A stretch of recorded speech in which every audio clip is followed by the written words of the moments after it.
মাধ্যমিকে ভেবেছিল 1 থেকে 5-এর মধ্যে র্যাঙ্ক করবে, কিন্তু তা হয়ে ওঠেনি।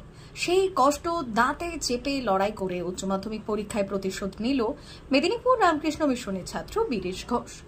রাজ্যে 1 থেকে 10-এর মধ্যে বীরেশের স্থান 5ম। এই ঘটনায় খুশি বীরেশ ও তার পরিবার।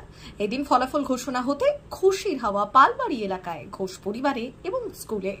এই পড়ুয়ার প্রাপ্ত নম্বর 493। পরিবার সূত্রে জানা যায়, বীরেশের বাবা একজন স্কুল টিচার, মা হলেন গৃহবধূ। যদিও পড়াশোনার ব্যাপারে পড়ুয়ার বক্তব্য, টিউশনি তার কোনোদিনই ছিল না। মাঝখানে মাসখানেকের জন্য টিউশনি নিয়েছিল, কিন্তু ওইটুকুই। দিনে 10 থেকে 12 ঘন্টা পড়ে এই সাফল্য অর্জন করেছে সে। যদিও এই পড়ার ব্যাপারে পরিবার শুধু না, স্কুলকেও কোনো রকম সুযোগই দেয়নি। এদিন সাংবাদিকরা এসে যাওয়ায় জেইই অ্যাডভান্স টেকনিক্যাল লাইনে পড়ার জন্য বীরেশ কিছুটা ইতস্তত বোধ করে। তারই মধ্যে 10 মিনিট বের করিয়ে সে ইন্টারভিউ দেয়।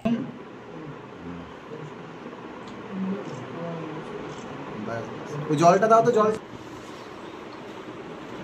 জয়েন্টের পড়তাম বেশি করে, তাই জন্য এবারে এটারও প্রস্তুতি একই সিলেবাস, যেহেতু প্রস্তুতি বেশিরভাগই হয়ে গেছিলো। এবারে যেগুলো ফিজিক্স, কেমিস্ট্রি, ম্যাথামেটিক্স যেহেতু ইংরেজিতে পড়া সেখানে জয়েন্টের, এখানে বাংলায় যেগুলো ট্রান্সলেশন করে বা টার্মসগুলো এগুলো একটু দেখে নিলে মোটামুটি হয়ে যাবে সবকিছু। হ্যাঁ, আমি 10-এর মধ্যে আশা করেছিলাম, হয়ে গেছে, ঠিক আছে, ভালোই লাগছে। পড়াশোনা সেলফ স্টাডি, আমি শিক্ষক একজনই নিয়েছিলাম। লাস্ট 4 মাস কেমিস্ট্রির একজন টিউশন ছিল, কেমিস্ট্রি আমার একটু উইক ছিল, সেই কারণে আর কোনো টিউশন নিইনি। আমি 11 পর্যন্ত খেলাধুলা করতাম, আর এখন আমি সুইমিং ক্লাবের সাথে যুক্ত, সুইমিং যাই প্রতিদিন সকালে, 8 বছর ক্লাবের মেম্বার। গিটার শিখেছিলাম, এখন বাজাই, কিন্তু বাজাতে সময় হয়নি, জয়েন্টের প্রিপারেশন নিচ্ছি যেহেতু, তাহলে একটা চাপের ব্যাপার। সেলফ স্টাডি করছি যেহেতু, একটু বেশি সময় পড়তে হয়। এবারে যদি মন খারাপ হয় বা ভালো না লাগে, তাহলে এডুকেশনাল কিছু ভিডিও দেখি, বা ভবিষ্যতে কি করা যাবে সেই অনুসারে কিরকম কি স্কোপ আছে সেই অনুসারে সেগুলো দেখি, মানে যাতে সেগুলো সুবিধা হয়, কোথায় ভর্তি হওয়া হতে পারে বা ভবিষ্যতে কি হতে পারে সেরকমই কিছু। আমি টেকনিক্যাল লাইনে যাব, আইআইটিতে পেলে যাব, জি অ্যাডভান্স পরীক্ষাটা দিই। আর এপাশে এনআইটি, ডব্লিউবিসি এগুলো ভালো হয়েছে, সব ইউনিভার্সিটি বা কলেজ হয়ে যাবে দেখেছি যেরকম। এবারে সেখানে গিয়ে এবার ইঞ্জিনিয়ারিং 3rd ইয়ার 4th ইয়ারে দেখতে হবে যে কোন স্কোপটা ভালো হবে, সেখানে গেট দিলে যদি বা নেট স্লেট যেগুলো পরীক্ষা এক্সাম আছে সেগুলো দিতে হবে, দিয়ে দেখবো যেটা পাবো সেরকম যাবো। হ্যাঁ, মেডিকেলে নয়, মেডিকেল ছাড়া ম্যাথমেটিক্স আর ফিজিক্স আছে, এরকম টেকনিক্যাল ফিল্ডে যাওয়ার ইচ্ছা আছে। না, আমার 2 নম্বর ভুল হয়েছিল, এবারে বাকিটা বাংলা ইংরেজিটা ডিপেন্ড করে, আর সায়েন্সটা 100 2 3টেতে 100 হয়ে যাওয়ার কথা। তো ঠিক আছে, 494 93 এরকমই আমি আশা করেছিলাম, 93 হয়েছে।